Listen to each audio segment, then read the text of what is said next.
What do you think is missing in those discussions on the internet about rates? There's always discussions at, where is the bottom? But here's where things get to be a mess. $2,500 camera, this camera, $15,000. How much should I charge? Do you differentiate the labor from the gear at all? Yes, I do. Occasionally you have to go into a stealth mode. Just take off this handle. This looks totally consumer. When they said, keep it simpler, did they also try to reduce the rate? I love having that flexibility with clients where I can move them to what makes the most sense for them. Here's one of my favorite stories about rates. Inevitably, you forget to ask questions. I have made the mistake so many times. If I get I'm happy to execute whatever vision my producer has. They may say yes or may say no. It's okay. I hear interview without two cameras and I want to run into a lake. Network news clients, though, will actually shoot it that way. Why? I love having that variety, right? Yeah. One day, you're being stealthy, and one day you're being low key, and one day you're being high production. That makes it fun.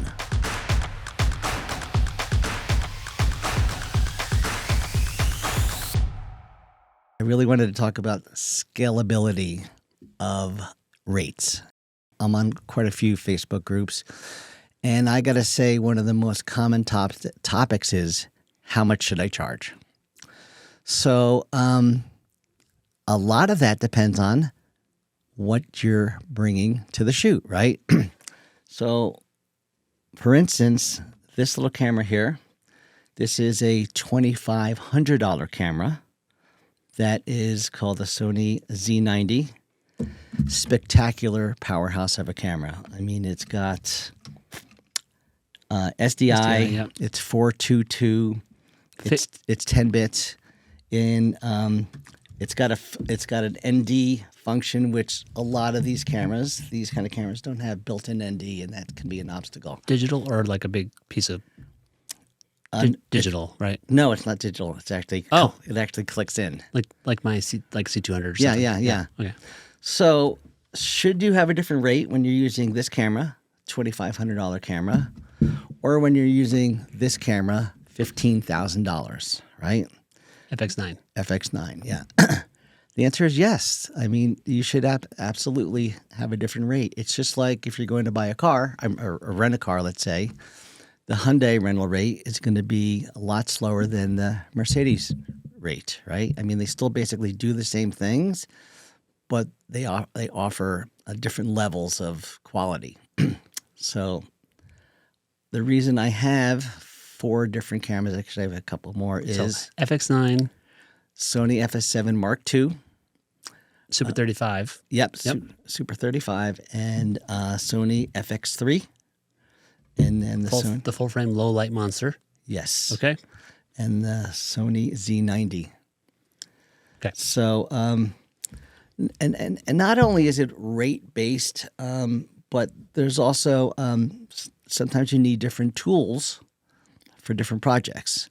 An example for this little camera over here, and I love doing this, is occasionally you have to go into a stealth mode. So let's say you're in a national park where you're not allowed to bring video cameras, or if you needed to get some B-roll in a supermarket, I will just take off this handle, like so. Should I put a text disclaimer up about don't follow anything you hear during this conversation, or you're going to go to prison or be sued and lose everything you own? Should I put that on the screen? Yes, do that. So there's the handle off. Here's the little sunshade off, and then if I even pull off the eyepiece. Oh, wow. So now this looks totally consumer. However, it is broadcast quality. 10-bit 422 4K? Yeah. But you could sneak into, obviously, a public place where you're not supposed to be using broadcast equipment, and you could be getting some really great stuff. And I've done that. Stuff where, like, I know that I maybe should have had a permit, like national parks, and I'll just go in with this little thing and get all kinds of great shots. So that's one of the great advantages of having a little camera like this. There's also ways where a conspicuous camera is a benefit or or a liability? Yes. As in, why is that guy shooting my extremely,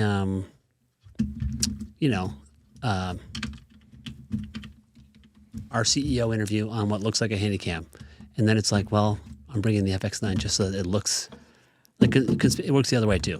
And you know what? To a lesser effect, that is now. So, because DSLRs have become Mirrorless now. Yeah. so popular, Yeah. and the production quality is so high, that whole big versus small, I feel has no effect at all. Really? No effect at all.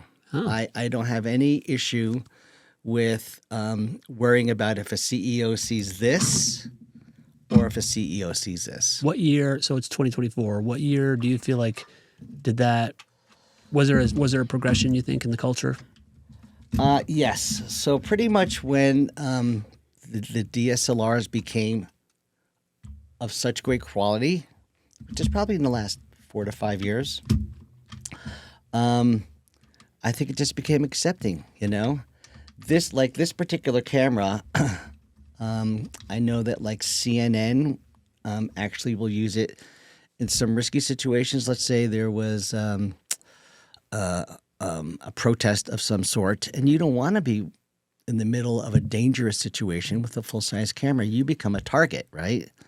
So maybe the thing to do is to maybe just go a little bit more stealthy, still get images of high quality, but not make yourself a target. So once again, some great opportunities to go a little bit stealthy with a smaller camera.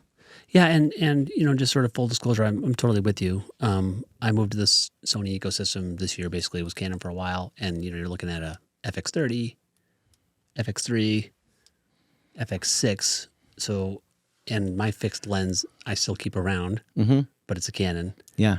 And sometimes a GoPro can get a shot you need. Sometimes I used an iPhone with a Blackmagic app a couple weeks ago. Yeah. Looked pretty good. Yeah. In Apple Log. The question, you started calling it scalability of rates, right? Yeah. So clearly you're the common denominator in all this stuff. Yeah. And I know that even though you get a 10-bit 422 4K out of that Z90, obviously there are differences from the sensor to the full frame, et cetera, to the ability to put a different lens if you want to on the FX9, yada, yada, yada. Yeah. There's all sorts of real differences. They're not, but you're the same. So I'm glad you brought that up, because the one common denominator with all of these pieces of gear, the same operator uses them all. So even though there's different tools, it's still a guy with over 25 years experience using this camera or using this camera or using this camera, using this camera. So correct. And that is something I try and tell people is, if they have a budget that's low, and I can't bring out, the beast, and I can't bring out a client monitor, and I can't bring out a director's monitor because of the budget, I just simply tell them, you're still getting a guy who's been shooting for 25 years. And there's a lot of value to that, right? Somebody who can sequence out a shoot, someone who can very quickly figure out a good background for an interview, someone who can quickly cover B-roll situations. But I wind up bringing that up a lot. And that once again, the scalability is, here's something, that's let's say for a lower budget, and then let's say we're shooting a commercial, and they are going to have agency people there, and there's going to be clients there. So I'm going to need, a monitor for the director, and I'm going to need a monitor for the clients, and I'm going to need some bigger lights, and I'm going to need a camera that maybe is a 6K sensor, which this particular camera is. I've scaled everything up, so I'm bringing more people, more gear, and so I'm going to get a much higher rate if I'm using this camera. And so I'm one of the few guys that I am okay with shooting, let's say, at $700 a day, and then I'm okay with getting $1,800 a day, because this is actually going to be a simpler shoot, and sometimes that's okay. I had a question for me. Yeah. people don't calculate the time it takes to prep your stuff. Forget about prepping like pre-production calls and like, what am I doing? Or deciding what to bring. Yeah. Actually getting the stuff ready. It gobbles up a lot of time. Yeah. So like when you're shooting for a full day for $700 or whatever on the Z90, part of the value to you is not prepping and returning, and the risk, of course, if you're taking it out at any time. Yeah. So I'm just curious, what is your ballpark estimate for prepping the stuff? Yeah. So, and putting it away when you get home. And I totally use these for simple shoots. I mean, this could be for, hey, Rich, go shoot some B-roll of people at a convention, or go shoot some factory stuff, or there's situations where I don't want to carry 20 pounds of camera all day long. It's a Pelican and a tripod. That's all it is. Right. Yeah. And the FX9 is still, I mean, I guess it could just still be a case and a tripod, but there's probably some. There's usually, when you're going to be going out with that kind of camera, you are pulling out a director's monitor. You are pulling out a client monitor. You're probably adding some camera movement, like a Dana Daly. So then you have a slider of some sort. So that's more gear. Probably a bigger style shoot is going to involve more lighting. I would say 90% of the shoots I do with this camera are available light, which sometimes is kind of nice. So when folks are on websites and asking about, there's not a lot of context in some comment on a board, right? Which is, I think, why this format here, talking about this, is helpful, right? So when someone says, hey, what's your day rate on some board? If you don't have 10 minutes to give them the full context of why you, Rich, don't mind going out and doing it, because you're like, well, this is a different headspace. It's easy. It's low prep. Maybe it's fun. There's a way that you are doing cost benefit in your mind of, is it worth it to book the lower complexity shoots? Let's call them lower complexity. Yeah. And then there's a higher complexity, draws on your deepest skill sets, your deepest capital investments. Sure. Right. And then what I'm curious about is, do people differentiate? Okay, so if you're a producer and you're producing a shoot with multiple crew, there's a lot of line items in there. Yeah. Inside of sections, right? Yes. If you're a camera operator, as part of crew or part of a shoot, that could be one camera, it could be 8. And you're talking about the scalability. Do you differentiate the labor from the gear at all? Yes, I do. On the invoice? Yes, I do. So let's say my videographer rate for just using this, right, is going to be different than if I'm going to go out as a DP, right, because I'm doing a lot more image quality control with this particular camera. So there is an operator rate difference, also based on the cameras. I guess, I'm sorry, where I was going, that's good. I appreciate that detail, that you're also differentiating the value and the rate of your actual labor in relation to the gear. When we started the conversation, I thought you were thinking, Rich's time is worth X dollars. And then it's, the gear is related to the total. Yeah. But maybe the labor is always the same because it's you. But you're saying you actually think about the demand of your labor. I will change the labor rate based on the actual shoot I will be doing. And do you quote it in parts like that? Or Yes. do you say me with, you do? Yes. So it's usually one number. But I have in my own notes what the breakdown is of what my labor would be to operate this camera, what my labor would be to operate this camera, and this camera. So there's some differences for sure. Yeah, I'm looking for something that might be evergreen for everybody, which is, what's like sort of the percentage difference? For example, can you see a situation where your labor is worth twice as much? No. Right. I didn't think so. No. So what is it? Are we talking like I would say 50% it is difference, or let me see. So let me just go my numbers. It's about a 25% difference from the lowest end of my labor number to my upper number. I think this is maybe a whole other video, but what blows my mind is the way things have to fit together. So if you have someone who's deeply experienced, right? Yeah. And you give that person, for example, a very difficult shoot, and then give the person the Z90, that's a mismatch in the gear. Yes. Or if you have someone who's a new career person and you give them the 8K red Monstro Yeah. and ask them to shoot a webcast, the gear is now the mismatch. Yep.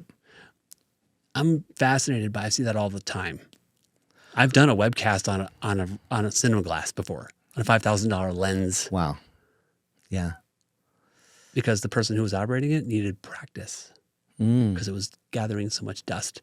That's a whole other discussion about why we don't have a 20,000 plus camera here that has to be rigged. For example, Right.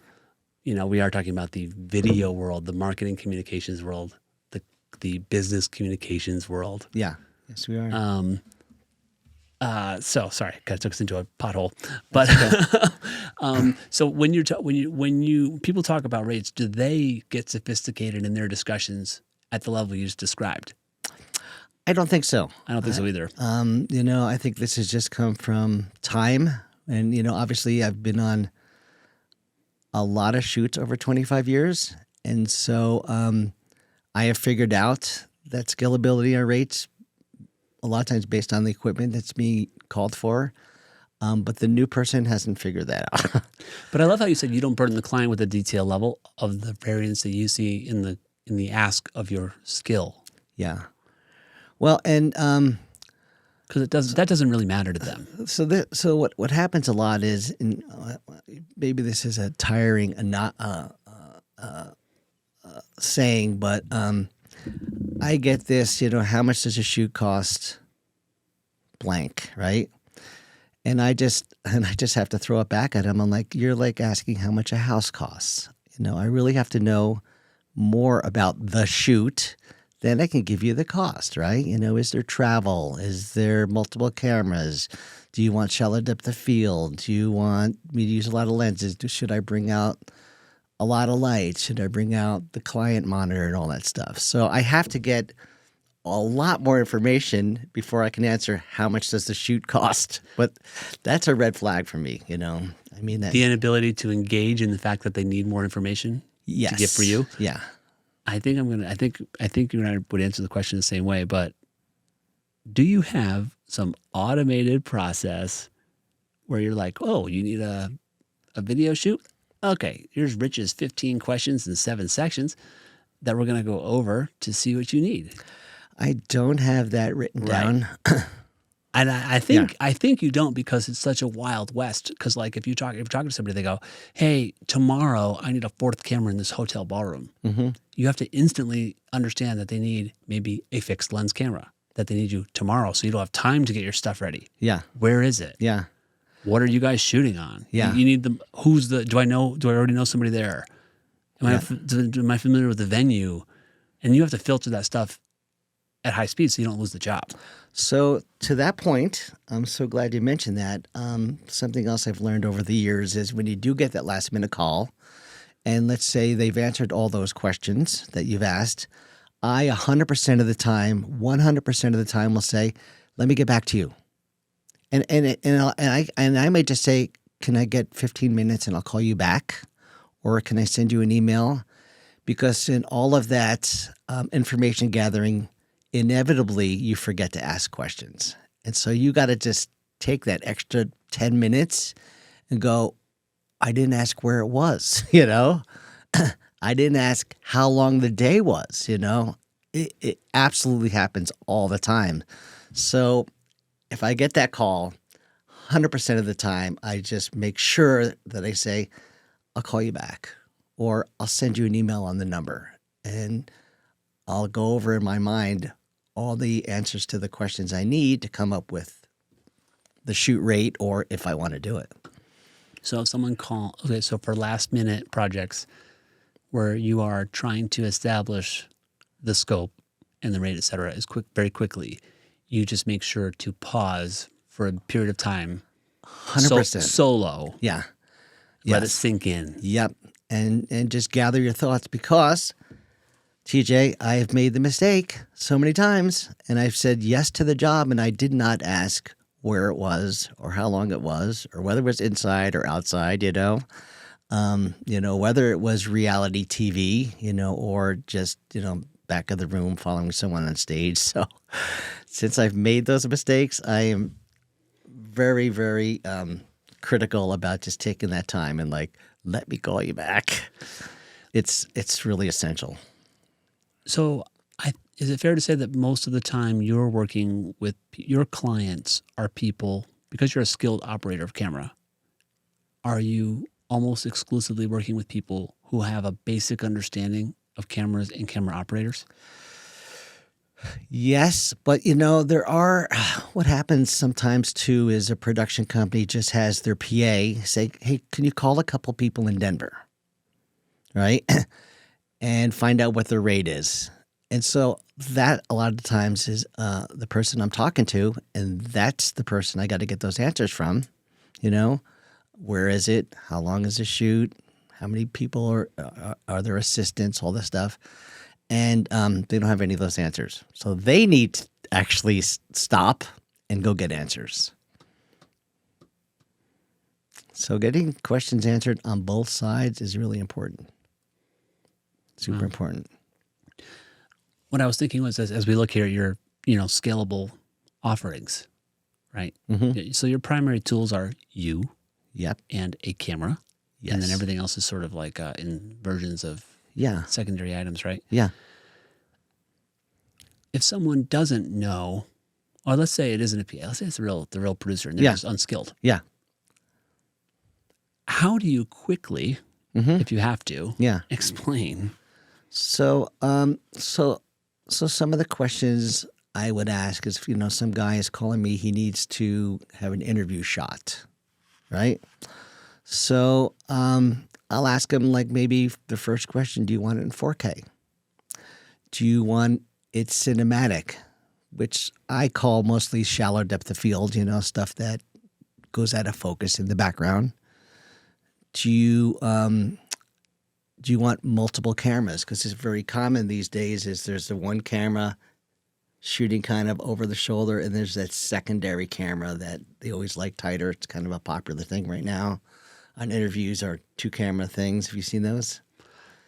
I mean, I can't. I started as an editor, right? Yeah. So I hear interview without two cameras, and I want to run into a lake. Like With two cameras or without? you have to have. If there's no, how can you cut them? You have to have B-roll, or you have to be able to punch in and have it work. If you don't have two cameras, Yeah. Well, people so when you started off with, do you want 4K? What do you think people even mean? well, by wanting and that? I'm doing that just to evaluate their knowledge level. So right off the bat, if they don't even know what I'm talking about, I'm like, okay, they are, They're going to need hand holding if I want to do it. yeah. Yeah. Yeah.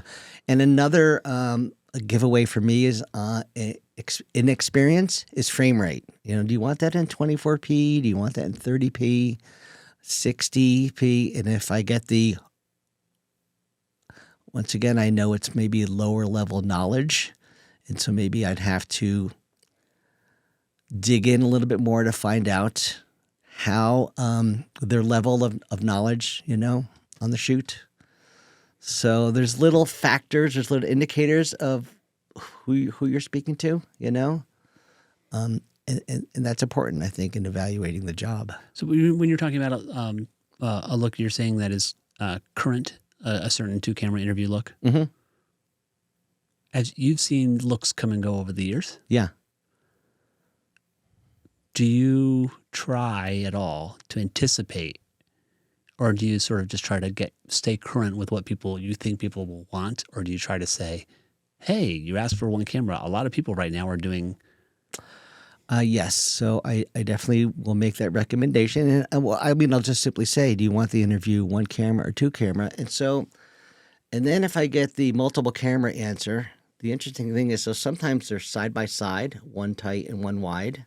I don't really get that because I don't get that. It's not different enough. Because you can punch in. But TJ, I've had many big clients, network news clients that will actually shoot it that way. Why? I'm not exactly sure why. Maybe because someone said shoot this two camera, And they don't know where to put the second camera.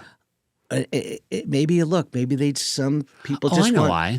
just want a slightly off camera. And so obviously the framings are going to be very different, right? I have a theory. Yeah.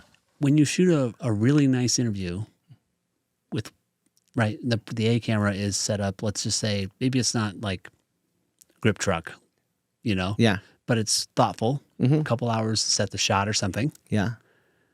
It's really hard to do that and add a second camera that has any kind. It adds a lot of work or risk to make it substantially different. Like Yes. the whole room has to be. You have to think of it, Yes. right? Yeah. And it's a little bit of a more like classic 60 Minutes news magazine show. To have it adds more drama when the cut is significant Yes. from the A to the B camera. I agree. So if people don't want, if it's straight, like, hey, I just want to be able to. But, and once again, it's personal. So, Is that going to be a dumb theory? So let's say, the one camera is, from sit down interview and it's knees up and it's showing the entire library, right? Let's say you're in a library environment. So it's showing the environment. But the tight shot, they don't necessarily want that severe angle, where it looks almost profile-y, but they want a tight shot for the emotional reaction. Then I can see just for me, the minimum is something like 20 degrees on a circle. Like, I mean, it's got to be substantially enough that when you cut their statement, their face can change and it still works. That's you, though. That's not every producer in the world wants that. Some people may they just may want a wider version. Oh, of the for some other utility. Yeah, I mean, now we're talking. Yeah, it doesn't have to have Okay. a totally different look. I mean, if you cut from a knees up to a choker, it's gonna, even if they're side by side, it's gonna look way different. Yeah, or maybe it's like we're talking like platform deliverables too, Yeah, like an iPhone stuck next to a camera.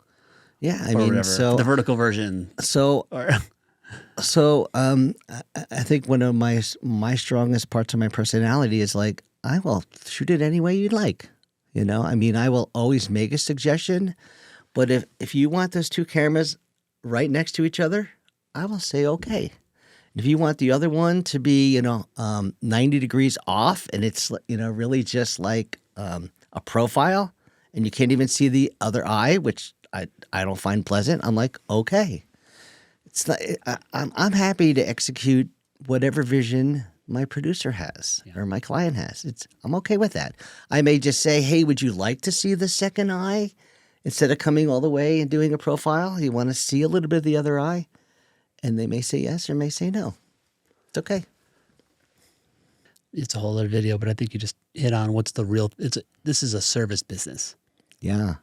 and like when speed, quality, or cost. Obviously, no one wants to compete on cost. Speed is the easy one to pull the lever on because people are just slow, especially in post production. But oh wow, I really want to craft an image today, and they don't care because that's not what they need. Is like the service part, or if they do want that, you do that. You do what they want. Absolutely. I have clients, that, Rich, just shoot available light. So I have this client who I was doing hospital videos for, and I was rolling in a cart, with monitors and, a bunch of, LED lights. And the client just up and up told me, he goes, Rich, you bring less. We don't want all that stuff in a hospital room. We don't want it to look that polished. What we want you to do is go to lunch with that person and have a relationship and have coffee and then shoot something with two lights. And I'm like, okay, sure.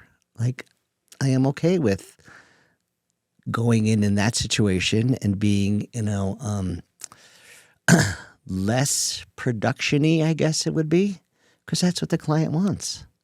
So that doesn't bother me. I actually embrace that. Like if there's a client who actually tells me, and it took them a while to actually just say to me, Rich, bring your production value down, because that's not easy to tell a pro, right? Rich, less production. But we had a good enough relationship where he just said, Rich, less production. Don't come out with this camera.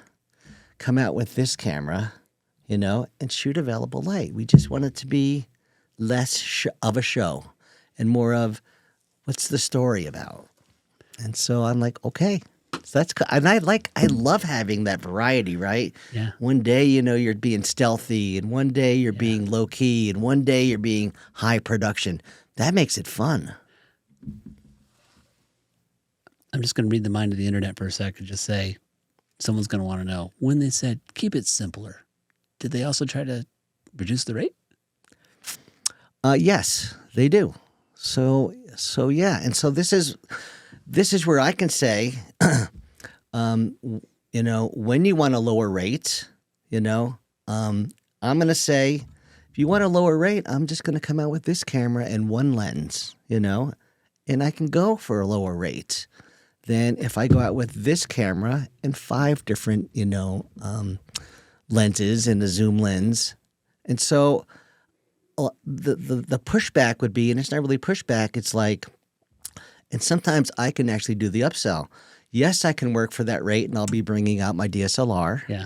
But if you'd love to have, a zoom lens and something with a 6K sensor and something that I'm going to shoot, S-Log with, then I have this available. Or if you want something in between, right, I got this available. So sometimes I will move the client who wanted to be here That was my follow-up. over to here. Like sometimes it goes the other direction also. Yeah. So I will move them. And then, I've had clients, I'm like, we would love to have this for this price. And I'm like, I'll say no. However, I can maybe move you to this, type of camera, the Super 35 camera, not the full frame camera. So I love having that flexibility with clients where I can move them, to what makes the most sense for them, Just to tie up rates, Phil, I want to get to your goodie bag quickly here. But what do you think is missing in those discussions on the internet about rates? I think it's actually not much is missing. People are really great about putting out information, and the biggest part of the information out there is minimums. So here's the way I look about rates. So you're coming into the business, you're green, right? So there's going to be a scale. You come in at your entry level rate, like any type of business environment. Then when you become a journeyman, you're at this level, right?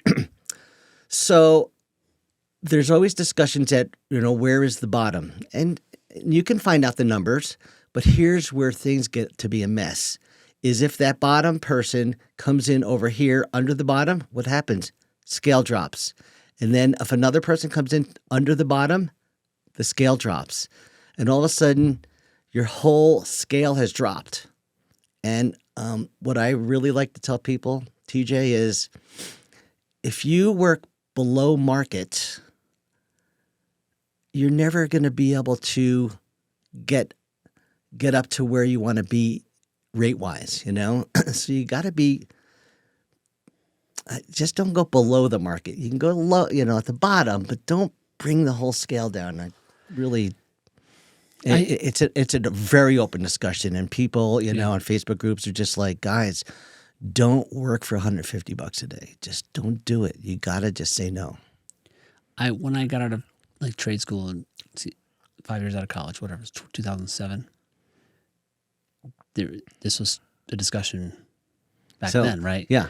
And I used to think, I've thought about it lots of different ways. I like what you're saying about as far as it doesn't benefit your peers to sort of degrade the market artificially. Right.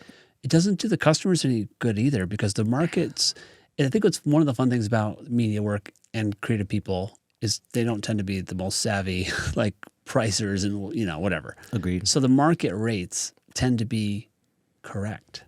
They actually tend to be based on cost plus, reasonable return. Mm-hmm. So that's the real reason to keep the rates, to share the information with each other, is because the rates value the clients. If everybody screws up the rates bad enough, people just stop. They go out, basically all go out of business, and you end up with 2 video people left. Yeah. And then the rates go really high. Yeah.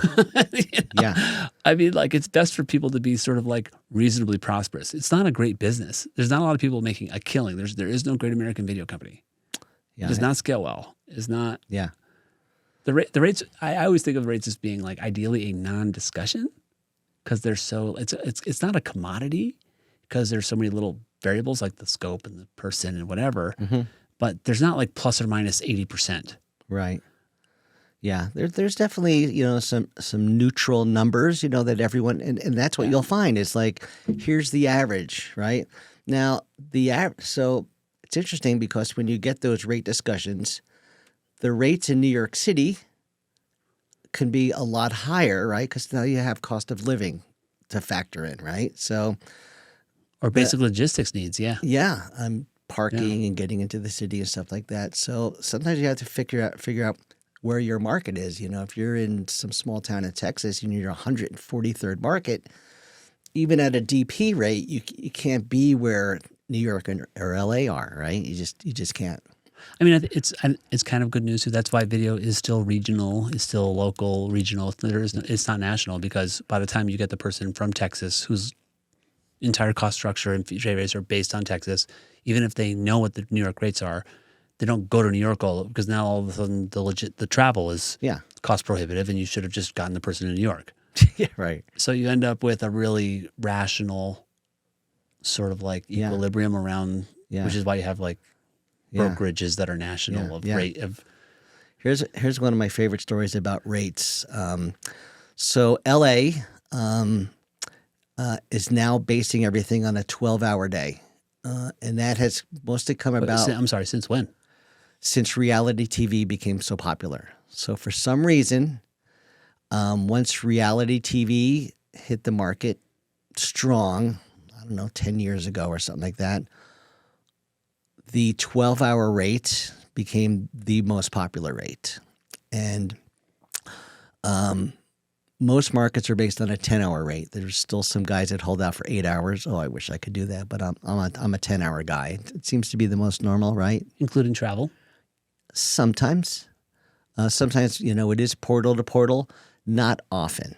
I'd say most of the time it's crew call time to wrap is 10 hours. If there's travel over an hour in each direction, maybe you could factor that in. But so when we get the 8 LA producers coming to Denver, and they ask you what your 12-hour rate is, we basically, as a group, as a community, say we're a 10-hour city, and if you want my 12-hour rate, it's 10 hours plus 2 hours overtime. We don't have 12s. Denver is not a 12-hour rate city, and so and they've been okay with that. As long as, once again, this is part of the maybe Facebook groups and information, is that everyone is on board with declining a 12-hour rate, just saying that is not in LA, that's fine. You have thousands of people that want to work. You come to Denver, there's maybe 200, right? So we don't have to work at your 12-hour rate. So that's really interesting, especially that you think it was driven by reality TV. And this is non-union stuff too, right? Because LA is largely organized. It's non-union. Yeah. Okay, so it's non-union LA people doing corporate in LA are working 12 hours. No, it wouldn't be corporate. It would be broadcast.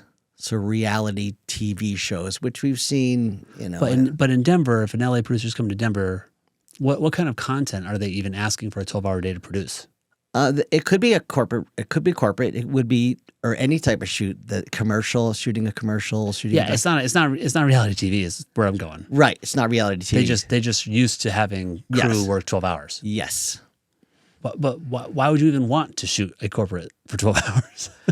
Nobody wants to, but I mean, I guess what I mean is, why would a shoot like that demand?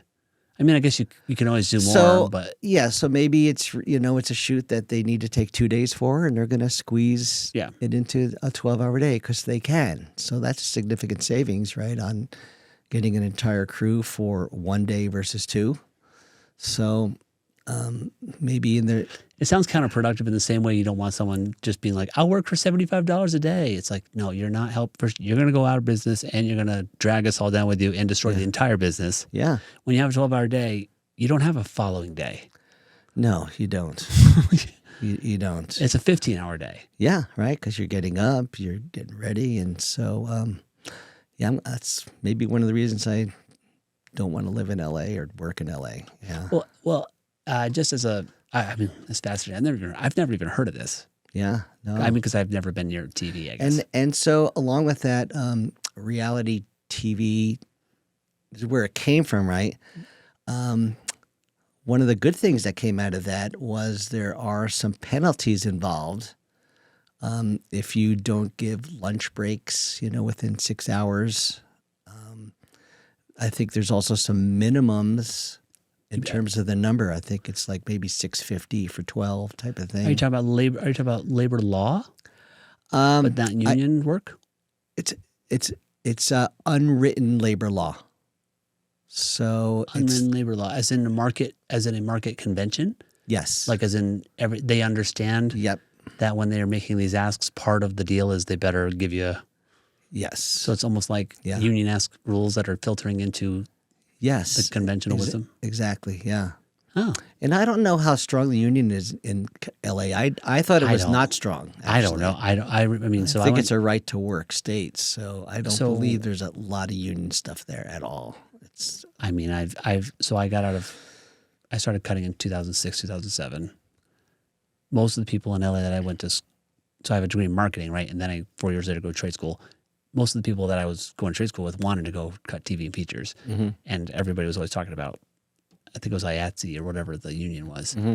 And I knew a lot of people who aspired to or were in that, but that's 2007 to 2012. I mean, this is old information. Yeah. You're saying that has waned a lot? Absolutely. And that's also movie making, right? So those are crews with 50 or 60 people.